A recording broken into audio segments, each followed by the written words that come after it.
रेशमा खाना।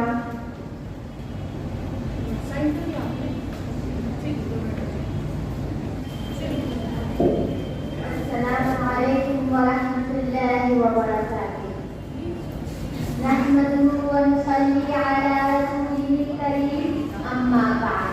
मुअज़्ज़ज़ सामिआत, मुहतरम साहिबात, मौज़ूए सुबह है अमन आलम और इस्लाम। इसी को अल्लामा इक़बाल रहमतुल्लाह अलैह ने अपने दामानी शेर में क्या खूब कहा है। फर्द कायम रब की मिल्लत से है तन्हा कुछ नहीं, फर्द कायम रब की मिल्लत से है तन्हा कुछ नहीं, मौज है दरिया में और बैरून दरिया कुछ नहीं। मुअज़्ज़ज़ सामिआत, अमन के माना है सुकून, चैन और सलामती। यही मफ़हूम इस्लाम के लफ्ज़ में भी शामिल है, यानी ऐसा दीन जो इंसानियत को दायमी अमन और हकीकी सुकून अता करे। कुरान मजीद में अल्लाह ताला ने इरशाद फरमाया, मन तला नफ्सन बिगैरि नफ्सिन औ फसादिन फिल अर्द फकअन्नमा क़तल अन्नास जमीआ।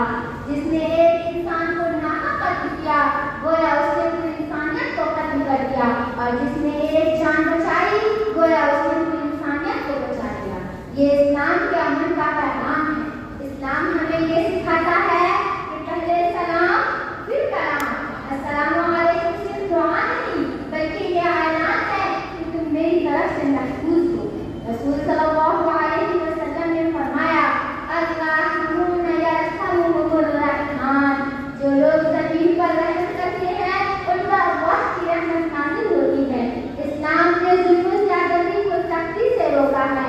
आप सल्लल्लाहु अलैहि वसल्लम ने फरमाया, मन आमना तआबल्लाह। जिसने लोगों को तकलीफ दी उसने गोया अल्लाह को तकलीफ दी। हुजूर सल्लल्लाहु अलैहि वसल्लम की जिंदगी सबसे बड़ी मिसाल है। मक्का फतह हुआ, दुश्मन कांपते थे, जिन्होंने आप पर जुल्म किए थे, लेकिन आप सल्लल्लाहु अलैहि वसल्लम ने फरमाया, ला तहरीब अलैकुमुल यौम फअंतुम तुलका। आज तो कर गए इल्जाम नहीं, जाओ तुम आजाद हो। यही वो तालीमात हैं जिन्होंने जिहालत व अदावत में डूबी हुई दुनिया को अमन और सुकून का गहवारा बनाया। इस्लाम ने हमें रहम, उखुवत, अदल और अफ़्व व दरगुज़र के अमली माने देखा। आज भी अगर दुनिया में अमन कायम हो सकता है तो वो इन्हीं इस्लामी तालीमात के ज़रिए मुमकिन है। किसी शायर ने क्या ही खूब कहा है, करो मेहरबानी तुम अहले ज़मीं पर, करो मेहरबानी तुम अहले ज़मीं पर, खुदा मेहरबान होगा अर्शे करीम पर। मुहतरम सामिआत, इस्लाम का पैगाम जुल्म नहीं बल्कि मोहब्बत है, नफरत नहीं बल्कि उख़्वत है, और जंग नहीं बल्कि अमन है। अल्लाह ताला हमें अमन और सलामती के पैगाम को आम करने की तौफीक अता